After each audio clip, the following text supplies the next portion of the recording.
सर्वभूतानि कौन्तेय। आज के श्लोक में भगवान कह रहे हैं सर्वभूतानि कौन्तेय, हे कौन्तेय, कुंती के पुत्र हैं, वह कौन है? कौन्तेय यानी अर्जुन। हे कौन्तेय, सर्वभूतानि प्रकृतिम यान्ति मामिकाम, मामिकाम प्रकृतिम यान्ति सर्वभूतानि। सभी भूतों का या जो मन देख रहे हो, प्रकृति देख रहे हो, स्वभाव देख रहे हो, वही तो प्रकृति है। प्रकृति मतलब क्या बोलते हैं? तुम्हारी प्रकृति सही नहीं है। प्रकृति यानी स्वभाव ही तो है, मन ही तो है। तो वह किसके द्वारा? यान्ति मामिकाम, या प्रापणी धातु है यहाँ, किसके द्वारा आती है? तो मामिकाम, भगवान ने कहा कि वह सब मुझसे ही प्राप्त होती है, वह मेरे द्वारा ही प्राप्त होती है। फिर कह रहे हैं कल्पक्षये पुनस्तानी, और कल्प का जब क्षय होता है, कल्प यानी कल्प का जब क्षय होता है, जब चतुर्युगी कल्प का जब क्षय होता है, तो वो सभी मानव जो हैं किसमें लय हो जाते हैं? भगवान के अंदर चले जाते हैं। किसके अंदर? भगवान कृष्ण के अंदर चले जाते हैं। और फिर कल्पादौ विसृजाम में, हम कल्प के अंत में, कल्प जब खत्म हो रहा हो तो वह सभी भगवान में लीन हो जाते हैं, यानी भगवान में प्रवेश कर जाती है। ये पूरा सृष्टि, पूरा घर, तब वृंदावन, काशी, ये सब जो है, कुछ सप्तपुरी जो है वो पृथ्वी में रहती हैं, परंतु कुछ जो है क्या रहता है कि वह भगवान के अंदर चला जाता है। पर लेकिन यह कैसे रहता है? काशी हो गया, वृंदावन हो गया, ये पूरी रहती हैं, तो पर लेकिन ये भी जलमग्न रहती है।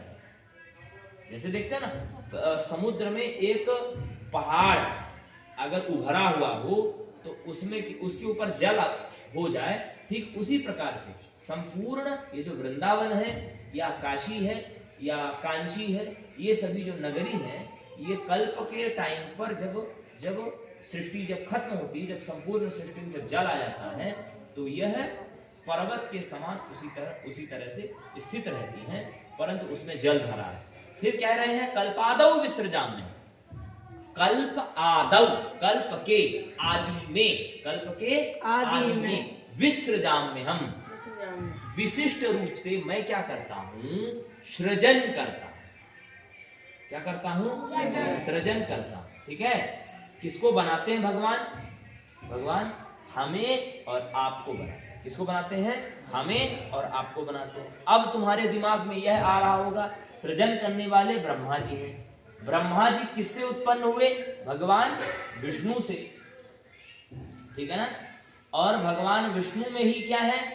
भगवान विष्णु भी उत्पन्न हुए और भगवान शिव भी उत्पन्न हुए। तो यह किससे उत्पन्न हुए?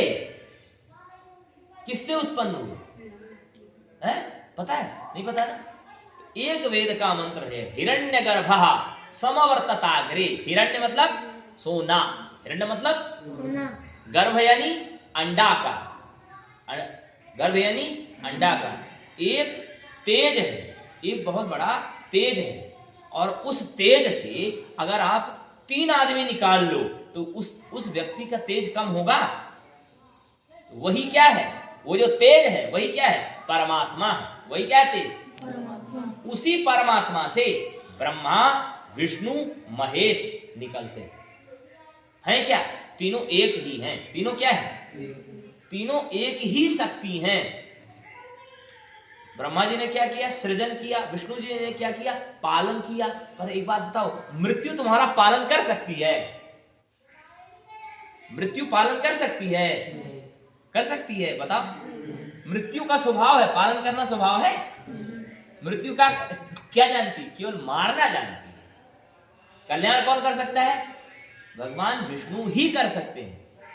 और सृजन कौन कर सकता है? ब्रह्मा जी। अब हमसे कोई कह दे कि बेलदारी करा लो, मजदूरी करा लो, हम कर सकते हैं? नहीं कर सकते। विद्यार्थी का काम क्या है? पढ़ना है। मेरा काम क्या है? पढ़ाना है। ठीक उसी प्रकार से भगवान ने कहा कि सर्वभूतानि कौन्तेय प्रकृतिम यान्ति मामिकाम। हे कौन्तेय, हे अर्जुन, ये जो तुम संपूर्ण प्रकृति देख रहे हो यह मुझसे ही है। और परंतु तुम इस चीज को समझो, कल्पक्षये पुनस्तानी, कल्प का जब क्षय होता है, पुनः तानी, तानी जो प्रकृति है यह क्षय हो जाती है, यानी खत्म हो जाती है, लय हो जाती है, मेरे में प्रवेश कर जाती है। और जब कल्प का जब आदि आता है तो फिर निकल आती है। देख रहे हो ना, फिर कलयुग आएगा, फिर किसी जन्म में हम तुमसे मिलेंगे। एक श्लोक है, करारविंदे नपदारविंदम मुखारविंदे विनवेशयन्तम विनवेशयन्तम पटस्य पत्रस्य पुटे शयानम बालम मुकुंदम मनसा स्मरामि। भगवान जो है बट के पत्र में बैठे हुए होते हैं और ऐसा उनका स्वरूप है कि अंगूठा, छोटा बच्चा देखते नहीं हो, वो अंगूठा नहीं चूसता रहता है। और तुम कर सकते हो क्या? अंगूठा ले जा सकते हो? नहीं ले जा सकते हो ना। तुम्हारी हड्डियां बढ़ गई, क्या उसकी हड्डियां नहीं बढ़ी रहती? उसकी भी हड्डियां बढ़ रही होती पर लेकिन वह छोटा रहता। तो भगवान इसी प्रकार से संपूर्ण संसार को अपने अंदर वो करके एक बालमुकुंद का स्वरूप बना लेते हैं। वही क्या है? परमात्मा है। बालमुकुंद ही क्या है? परमात्मा। ठीक है। सर्वभूतानि कौन्तेय प्रकृतिं यान्ति मामिकाम् कल्पक्षये पुनस्तानि